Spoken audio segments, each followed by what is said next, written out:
Mucaan nu biratti agartan kun mucaan jaba haramaan qabdu keessaa takka farra jiruan mucaa kanaan adda naqe.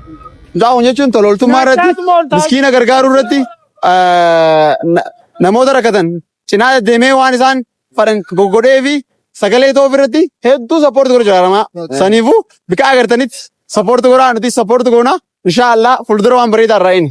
Waan kana ta'eef jechuun mucaan kun nama gargaarsaan ammaan tana yeroo ammaa tana magaalaa tana keessatti nama hedduu gargaaruudhaan amaanaas namarraa fuudhee namaaf geessuudhaan waan guddoo waan abbaan fedhe dalaguu hin dandeenye waan nama hundatti ba'aa taatu tasilaa waan laaftuu namni ijee tabaa taatu jechuusan waan san waan dalaguu jiru fecha mucaa kana cinaa akka isin hundi dhaabbattanii sappoortii mucaa kana gootanii warreen nama gargaaruu feetanis gama keessaati mucaa kana dubbistanii waan feetan mucaan kun nama amanamaadha nama dhugaati innis bira jirra innis wajji jirra waan kana ta'eef jecha waan feetanis irratti argitanii akka fayyada innis nama gargaaruu sun danda'a waan kana ta'eef jecha mucaa kana bira namuu isin hundinuu keessaafuu warri magaalaa haramaa dhalataan magaalaa haramaa akka ta'e namni magaalaa haramaa keessa jiraatu hundinuu mucaa kana gargaaruun dirqama keessan jechuudha. Isa bira dhaabbachuun dirqama keessan sappoortii godhuun dirqama keessan waan kana ta'eef jecha nu hundinuu baar bira dhaabbachuu qabna jechuudha. Fakkeenya hojii gaarii jira waan bareedduu waan rabbiin jaalatu fuulduratti illee waan namni irraa gammadu godhu jira.